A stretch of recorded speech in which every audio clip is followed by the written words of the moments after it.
കൂട്ടുകാരെ നമസ്കാരം. ഒരു അടിപൊളി നാടൻ മത്തങ്ങ കറിയാണ് ഇന്നത്തെ വീഡിയോ. പൊതുവെ മത്തങ്ങ കറി ഇഷ്ടമില്ലാത്തവർക്ക് ഈ രീതിയിൽ ഒന്ന് കറി വെച്ചു കൊടുത്താൽ അവർക്ക് ഇഷ്ടപ്പെടും എന്നുള്ള കാര്യം ഉറപ്പാണ്. ചെറിയ മത്തങ്ങയാണ് എടുത്തിട്ടുള്ളത്. അതിൻ്റെ ഒരു 1/4 ഭാഗം കട്ട് ചെയ്തെടുത്തിരിക്കുകയാണ്. ഈ ഒരു 1/4 ഭാഗം മാത്രമാണ് നമ്മളിപ്പോൾ കറി വെക്കുന്നത്. ഇനി ഇതിൻ്റെ സ്കിന്നെല്ലാം ഔട്ട് ചെയ്യണം. അതുപോലെ പൊതുവെ എല്ലാവരും പറയാറുണ്ട് ഈ ചെറിയ മത്തന് സാധാരണ വലിയ മത്തൻ്റെ അത്രയും ടേസ്റ്റ് ഇല്ല എന്ന്. ശരിയാണ്. എന്നാൽ നമ്മൾ ഇന്ന് ചെയ്യുന്ന രീതിയിൽ ഈ മത്തങ്ങ കറി വെക്കുകയാണെങ്കിൽ വളരെ നല്ല ടേസ്റ്റാണ് ഈ മത്തങ്ങയ്ക്കും ഉള്ളത്. ഇപ്പോൾ ഇതിൻ്റെ സ്കിന്നെല്ലാം ഔട്ട് ചെയ്ത് കഴിഞ്ഞു. ഇനി നമുക്കിത് കട്ട് ചെയ്തെടുക്കാം. ഇതുപോലെ ചെറിയ ചെറിയ കഷ്ണങ്ങളായി മത്തൻ കട്ട് ചെയ്തെടുക്കുകയാണ്. അപ്പോൾ ഷെഫ് ജോജിയുടെ ഒരു പുതിയ വീഡിയോയിലേക്ക് എല്ലാ കൂട്ടുകാർക്കും സ്വാഗതം.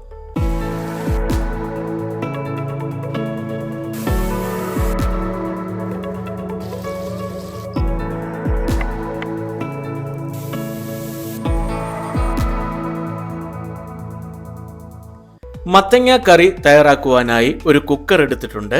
നമ്മൾ കട്ട് ചെയ്ത മത്തങ്ങ എല്ലാം ഇതിലേക്ക് ഇട്ട് കൊടുക്കുകയാണ്. ഇനി ഇതിലേക്ക് നമ്മൾ എടുക്കുന്നത് പരിപ്പാണ്. 1/2 കപ്പ് തുവരപ്പരിപ്പ് എടുത്തിട്ടുണ്ട്. അത് നന്നായി വാഷ് ചെയ്തതിന് ശേഷം ഇതിലേക്ക് ഇട്ട് കൊടുക്കുകയാണ്. നമ്മൾ സാമ്പാറിന് ഉപയോഗിക്കുന്ന ഏത് പരിപ്പും ഇതിന് ഉപയോഗിക്കാവുന്നതാണ്. ഇനി ഒരു 1/4 ടീസ്പൂൺ മഞ്ഞൾ പൊടി കൂടി ഇതിലേക്ക് ചേർക്കുന്നു. ബോയിൽ ചെയ്യാൻ ആവശ്യത്തിനുള്ള വെള്ളം കൂടി ഇതിൽ ചേർത്ത് കുക്കർ അടച്ചു വെച്ച് നമുക്കിത് ബോയിൽ ചെയ്തെടുക്കാം. ഒരു 2 വിസിൽ അടിച്ചാൽ മതിയാവും. ഇനി മിക്സിയുടെ ചെറിയ ജാറിലേക്ക് 1/2 കപ്പ് ചിരകിയ തേങ്ങ എടുത്തിട്ടുണ്ട്. ഇതിലേക്ക് 1/4 ടീസ്പൂൺ ജീരകം കൂടി എടുക്കുകയാണ്. ഒരു 1/4 ടീസ്പൂൺ മഞ്ഞൾ പൊടി കൂടി എടുക്കുന്നു.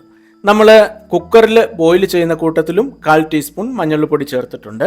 അതുകൊണ്ട് അത് കൂടി പോകാതെ ആവശ്യത്തിന് മാത്രം ചേർക്കുക. ഇനി മിക്സി ഉപയോഗിച്ച് ഇത് നന്നായിട്ട് പേസ്റ്റ് ചെയ്ത് എടുക്കാം. ഇനി മത്തങ്ങ കറി തയ്യാറാക്കുവാനായി ഒരു പാത്രം എടുത്തിരിക്കുകയാണ്. പാത്രം ചൂടാകുമ്പോൾ 1 ടേബിൾ സ്പൂൺ കണക്കിന് വെളിച്ചെണ്ണ ഒഴിച്ചു കൊടുക്കുകയാണ്. അതോടൊപ്പം തന്നെ 1 ടേബിൾ സ്പൂൺ നെയ്യ് കൂടി ഒഴിച്ചു കൊടുക്കുന്നു. എണ്ണയും നെയ്യും ചൂടാവുമ്പോൾ 1/2 ടീസ്പൂൺ കടുക് ഇട്ട് പൊട്ടിച്ചെടുക്കാം. കടുക് പൊട്ടിക്കഴിയുമ്പോൾ 2 വറ്റൽ മുളക് കൂടി ഇതിലേക്ക് ഇട്ട് കൊടുക്കാം. ഇനി 1 തണ്ട് കറിവേപ്പില, ഒരു 2 പച്ചമുളക് സ്ലൈസ് ചെയ്തത്, ഇത്രയും ചേർത്ത് ഇതൊന്ന് വഴറ്റിയെടുക്കാം. ഇനി ഇതിലേക്ക് ചെറുതായി അരിഞ്ഞ വെളുത്തുള്ളിയും ചെറുതായിട്ട് അരിഞ്ഞ ഇഞ്ചിയും ഓരോ ടീസ്പൂൺ വീതം ചേർത്ത് ഒരുമിച്ച് വഴറ്റിയെടുക്കാം. ഇനി ചെറിയുള്ളി ചേർക്കുകയാണ്. ഒരു 8 ചെറിയുള്ളി എടുത്തിട്ടുണ്ട്. അത് ചെറുതായി സ്ലൈസ് ചെയ്ത് എടുത്തിരിക്കുകയാണ്. ഇതും ഒരുമിച്ച് നമുക്ക് വഴറ്റിയെടുക്കാം. ചെറിയുള്ളി ഒരുപാട് ഡ്രൈ ആവണമെന്നില്ല. ഒരു മീഡിയം ലെവലിൽ റോസ്റ്റാക്കി കിട്ടിയാലും മതിയാകും. ഇനി 1 ടീസ്പൂൺ സാദാ മുളക് പൊടി മാത്രം ഇതിലേക്ക് ചേർക്കുകയാണ്. എരിവില്ലാത്ത മുളക് പൊടി ചേർക്കുമ്പോൾ കൂടുതൽ റെഡ് കളർ ആയി പോകും. സാദാ മുളക് പൊടി ആകുമ്പോൾ അത്രയും കളർ ആവുകയില്ല. ഓൾറെഡി നമ്മൾ മഞ്ഞൾ പൊടി അരപ്പിലും അതുപോലെ കുക്കറിൽ ബോയിൽ ചെയ്ത മത്തങ്ങയിലും ചേർത്തിട്ടുണ്ട്. ഈ മുളക് പൊടി ചേർത്ത് ഇത് നന്നായിട്ടൊന്ന് റോസ്റ്റ് ചെയ്യാം. ഇത് റോസ്റ്റായി കഴിയുമ്പോൾ നമ്മൾ മിക്സിയിൽ അരച്ചു വെച്ചിരിക്കുന്ന അരപ്പ് ഇതിലേക്ക് ചേർത്ത് കൊടുക്കാം. ഇത് നന്നായിട്ടൊന്ന് മിക്സ് ചെയ്ത് എടുക്കാം. ഇനി കുക്കറിൽ നമ്മൾ വേവിച്ച് വെച്ചിരിക്കുന്ന മത്തങ്ങയും പരിപ്പും കൂടി ഇതിലേക്ക് ചേർക്കാം. ഇത് ഒരുമിച്ചൊന്ന് മിക്സ് ചെയ്തെടുക്കാം. മത്തങ്ങ കറിക്ക് ആവശ്യത്തിനുള്ള ഉപ്പ് കൂടി ഇതിലേക്ക് ചേർത്ത് ഒരുമിച്ച് മിക്സ് ചെയ്യാം. ഇനി ഇത് ഒരുപാട് തിളപ്പിക്കാതെ നമുക്ക് തീ ഓഫ് ചെയ്യാം. മത്തങ്ങ കറി റെഡിയായി കഴിഞ്ഞു. ചോറിൻ്റെ കൂടെ കൂട്ടാൻ പറ്റിയ അടിപൊളി കറിയാണ് ഈ മത്തങ്ങ കറി.